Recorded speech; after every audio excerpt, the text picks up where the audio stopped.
नमस्कार जय जगन्नाथ बंधुगण आपण मानक स्वागत मोर आज एही राशि कार्यक्रम को बंधुगण आज एही भिडियोटी सिंह राशि व्यक्ति विशेष मानक पई बहुत अधिक खास अटे एवं गुरुत्वपूर्ण अटे। आज एही भिडियो रे सिंह राशि व्यक्ति विशेष माने जानिबा पई पाइबे सेमानक पई फेब्रुआरी मास 2026 किपरि रहिबो। एही फेब्रुआरी मासरे आपणक जीवन रे केउ सबु बड़ घटना गुड़िक घटिबो। यह सहित यही वीडियो रे आपण जानिबे आपणकर स्वास्थ्य शिक्षा प्रेम जीवन वैवाहिक जीवन भाग्य क्यारियर व्यापार वाणिज्यर स्थिति किपरि रहिबो ताहा संपर्क रे नवग्रह मानकर स्थिति किभଳି रहिबो ताहा संपर्क रे मध्य जानिबा को पाइबे। आउ नवग्रह आपणकु केउ प्रकारर फल प्रदान करिवारे सक्षम हेबे एहा संपर्क रे मध्य जानिबा को पाइबे। एहा सहित अशुभत्व प्रदान करुथुवा ग्रह मानक पई किछि विशेष प्रतिकार गुड़िक जानिबे।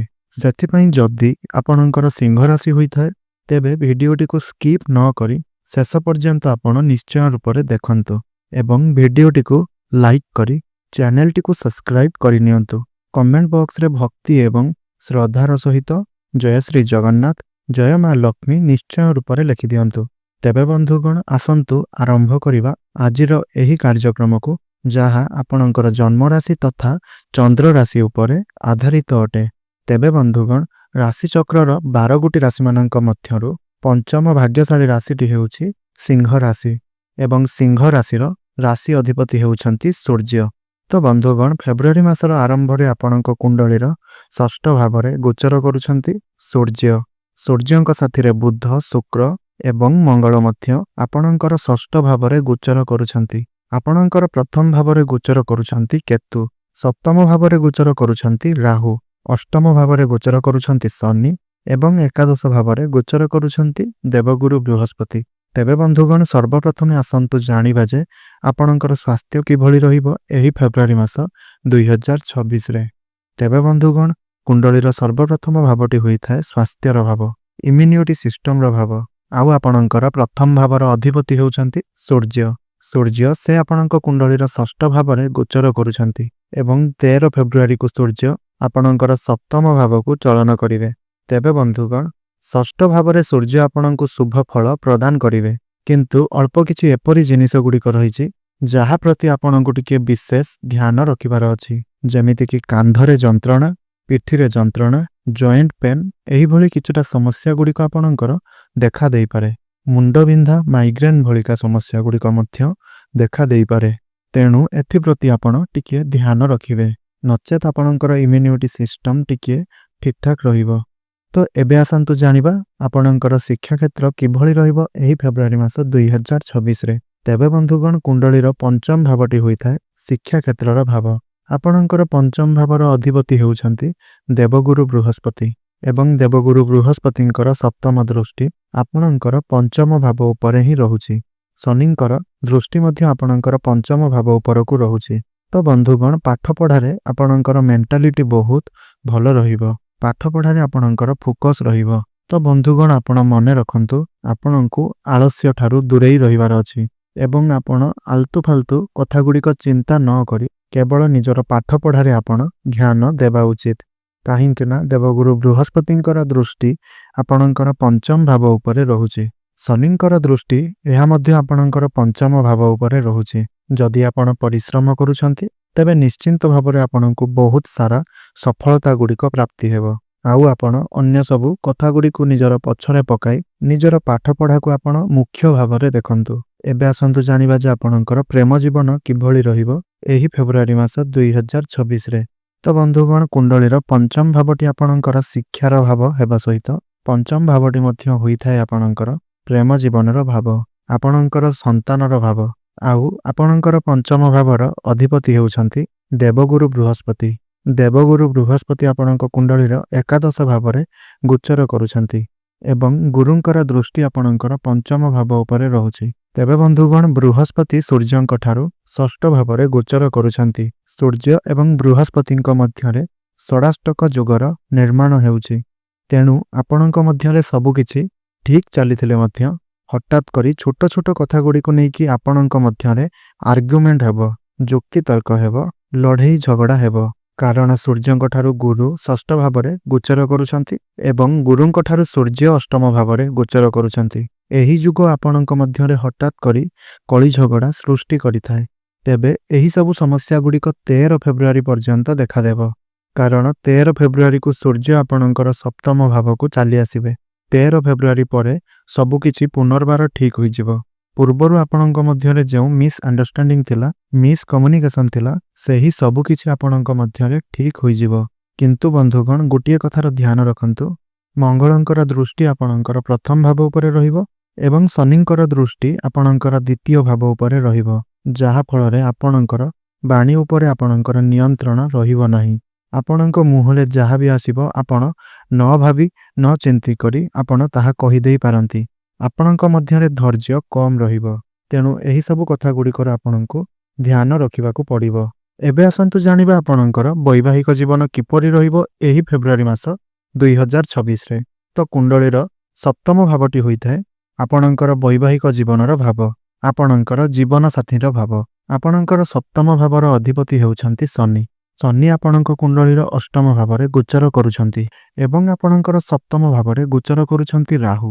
ବନ୍ଧୁଗଣ, ରାହୁ ସପ୍ତମ ଭାବରେ ସବୁବେଳେ ଆପଣଙ୍କ ମଧ୍ୟରେ ମିସ୍ଅଣ୍ଡରଷ୍ଟାଣ୍ଡିଂ କ୍ରିଏଟ୍ କରିଥାନ୍ତି, ଯାହାଫଳରେ ଛୋଟ ଛୋଟ କଥାଗୁଡ଼ିକୁ ନେଇ ଆପଣଙ୍କ ମଧ୍ୟରେ କଳି ଝଗଡ଼ା ହୋଇଥାଏ, ଭୁଲ ବୁଝାମଣା ହୋଇଥାଏ।